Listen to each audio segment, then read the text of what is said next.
स्वामी समर्थ. नमस्कार मंडळी, स्वागत आहे तुमचं माझ्या यूट्यूब चॅनलवरती. आजचा दिवस तुम्हाला खूप छान सुखाचा आनंदाचा जावो हीच मी स्वामींच्या चरणी प्रार्थना करते आणि आपल्या आजच्या व्हिडिओला सुरुवात करते.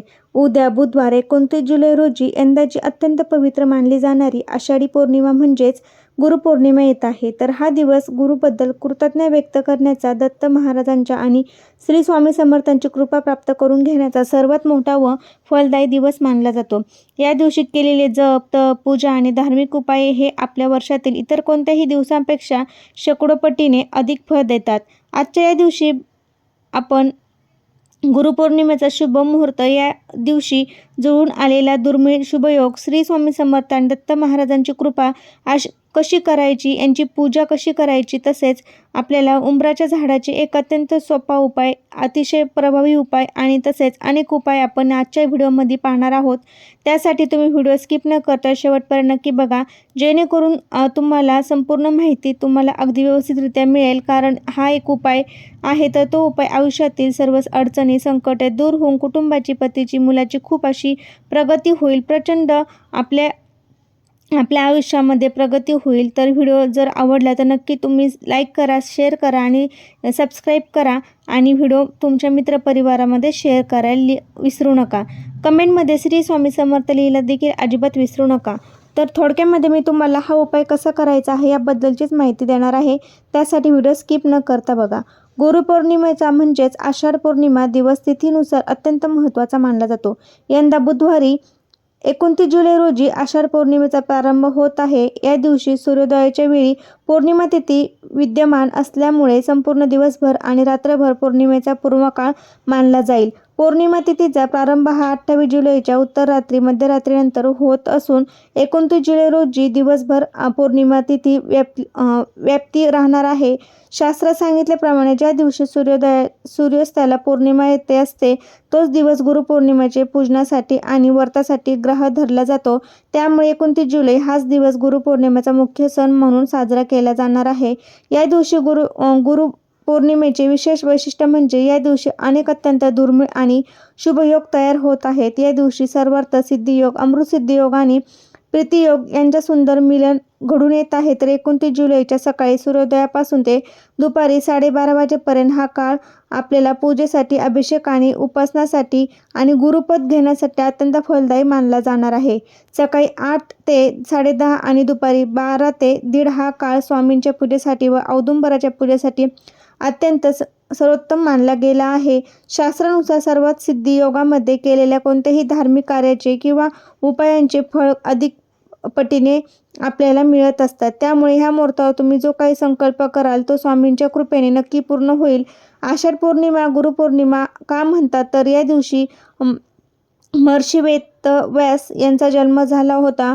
महर्षी वेदव्यासांनी मानला जाणारा 4 वेद, 18 पुराणे आणि महाभारतासारख्या महान ग्रंथांचे ज्ञान दिले म्हणून त्यांना जगाचे आद्य गुरु मानले जातात. आणि या पौर्णिमेला व्यास पौर्णिमा असे देखील आपल्याला म्हटले जातात. आपल्या संस्कृतीत गुरु हे साक्षात परब्रह्म मानले गेले आहे. गुरु ब्रह्मा, गुरु विष्णू, गुरुदेव महेश्वरा या उक्तीप्रमाणे गुरुशिवाय आपल्या मानवाला समर्पण आपल्याला सन्मार्ग आणि ईश्वराची प्राप्ती होऊ शकत नाही. ज्याच्या डोक्यावर गुरुचा हात असतो त्याच आयुष्यातील कोणतेही संकट जास्त काळ टिकू शकत नाही. गुरुपौर्णिमा हा केवळ पूजेचा दिवस नसून आपल्या गुरुप्रती, आपल्या आईवडिलांप्रती आणि कुलदेवतेप्रती कृतज्ञता व्यक्त करण्याचा महापर्व काळ आहे. गुरुपौर्णिमेच्या दिवशी श्री गुरुदेव दत्त आणि श्री स्वामी समर्थ महाराजांची पूजा कशी करायची, आपल्याला सोप्यामध्ये त्यांच्या मूर्तीवर अभिषेक करून, फोटो असेल तर फोटो स्वच्छ पुसून आपल्याला त्यांची पूजा करून घ्यायची आहे. गुरुपौर्णिमेच्या दिवशी सकाळी लवकर उठून स्नान करायचं आहे. शक्य असल्यास स्नानाच्या पाण्यामध्ये थोडेसे गंगाजल आणि हळद टाकायची. स्वच्छ वस्त्र परिधान करून देवघरात एक चौरंग आणि पाट मांडायचा. त्यावर लाल किंवा पिवळे वस्त्र अंथरायचे. चौरंगावर दत्त महाराजांची किंवा स्वामी समर्थांची मूर्ती अथवा फोटो स्थापित करायची. मूर्ती असल्यास दूध, दही, तूप आणि मध सारख्याने अभिषेक करून घ्यायचा आहे. स्वच्छ पाण्याने स्नान घालून वस्त्र पूर्ण त्यांना अर्पण करावे. महाराजांचे पिवळे चंदन, अष्टगंध आणि कुंकू हवे पिवळे फुले आणि तुळशीचे पान अर्पण करायचे. आणि महाराजांना चाफ्याचे फुलं अतिशय प्रिय आहे, तर नक्की तुम्हाला जर भेटले तर स्वामी समर्थांना चाफ्याचं फूल नक्की अर्पण करा.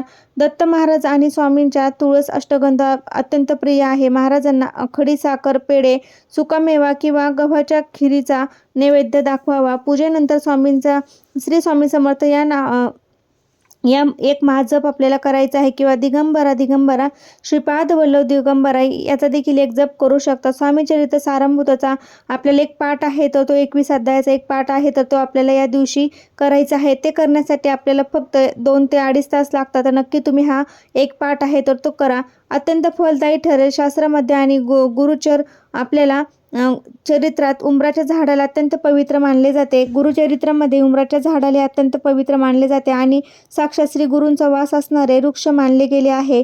असे म्हटले जाते की औदुंबराच्या मुळाशी साक्षात श्री दत्त महाराज आणि नरस सरस्वती आणि श्री स्वामी समर्थ महाराजांचा निवास असतो.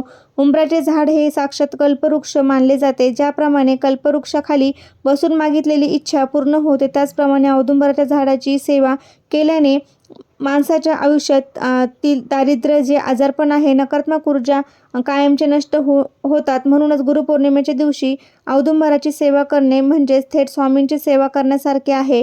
या दिवशी तुम्ही दिवसभरात उपाशी राहिले नाही तरी चालेल, पण उपवास नाही केला तरी चालेल, पण उंबराच्या झाडाशी जाऊन एक अत्यंत छोटासा उपाय जो आहे तर तो करायचा आहे. हा उपाय केल्याने कठीणातील कठीण इच्छा पूर्ण होईल. आणि हा उपाय आपल्याला करायचा आहे, तर तो उपायासाठी लागणारे साहित्य काय आहे आपण बघूया. यासाठी तुम्हाला एक लाल आहे तर एक तांब्या घ्यायचा आहे, स्वच्छ पाणी घ्यायचं आहे, थोडीशी हळद व पिठी साखर असेल तर ती त्यामध्ये टाकून घ्यायची आहे. 1 रुपयाचे नाणं आणि थोडा अक्षता घ्यायचे आहे. गाईचे तूप आणि दिवा घ्यायचा आहे. गुळाचा छोटासा खडा आणि गाईचे कच्चे दूध घ्यायचे आहे. आता उपाय आपल्याला कसा करायचा आहे बघा. हा उपाय गुरुपौर्णिमेच्या दिवशी सकाळी सूर्योदयानंतर किंवा संध्याकाळी प्रदोष काळामध्ये सूर्यास्ताच्या वेळी करायचा आहे. सर्वप्रथम उंबराच्या झाडाच्या मुळाशी तांब्याभर जल अर्पण करून हळूहळू करायचा आहे. अर्पण करताना ओम श्री गुरुदेव दत्ताय नमः किंवा श्री स्वामी समर्थ या मंत्राचा जप करायचा आहे. त्यानंतर उंबराच्या मुळाशी थोडीशी हळद आणि थोडासा गूळ आणि कच्चे दूध अर्पण करायचे आहे. हळद ही समृद्धीचे आणि गुरुग्रहाचे प्रतीक आहे, तर गूळ आणि दूध हे लक्ष्मीचे प्रतीक आहे. उंबराच्या झाडाजवळ गाईच्या तुपाचा दिवा लावावा. दिव्याच्या ज्योतीकडे पाहत आपल्या उंबराच्या झाडाला 7 किंवा 8 प्रदक्षिणा घालायच्या आहे. प्रदक्षिणा घालताना मनामध्ये आपल्या कुटुंबाची प्रगती, पतीच्या आयुष्यातील यशाची आणि मुलांच्या उज्ज्वल भविष्याची प्रार्थना करावी. उंबराच्या झाडाला हळद आणि गूळ अर्पण आपल्याला करायचं आहे. आणि सेवा केल्यामुळे काय फळ मिळते, तर तुमची कोणतीही रखडलेली कामे असतील किंवा कोर्ट कचेरी प्रश्न असतील तर किंवा व्यवसायातील अडचणी असेल तर त्या स्वामींच्या कृपेने मार्गी मोकळे होतील. आणि पतीच्या नोकरीत किंवा व्यवसायात अडथळे येत असतील तर ते उपायामुळे पतीला भाग्याची साथ मिळते आणि आर्थिक उन्नती होते. मुलांच्या अभ्यासात मन लागत नसेल तर त्याच्या देखील करिअरमध्ये अडचणी येत असतील तर त्या देखील दूर होतात. गुरूंच्या कृपेने त्यांना यश आणि सन्मान मिळतो. उंबराच्या झाडाच्या सेवेमुळे घरातील नकारात्मक ऊर्जा नष्ट होते आणि घरामध्ये अखंड लक्ष्मीचा वास असतो. यंदाची 29 जुलै म्हणजे गुरुपौर्णिमा ही अत्यंत पवित्र मानली जाते. या दिवशी श्री स्वामी समर्थ महाराजांच्या चरणी लीन व्हा, त्यांची पूजा आणि उंबराच्या झाडाला एक वस्तू अर्पण करून स्वामींचा आशीर्वाद प्राप्त करा.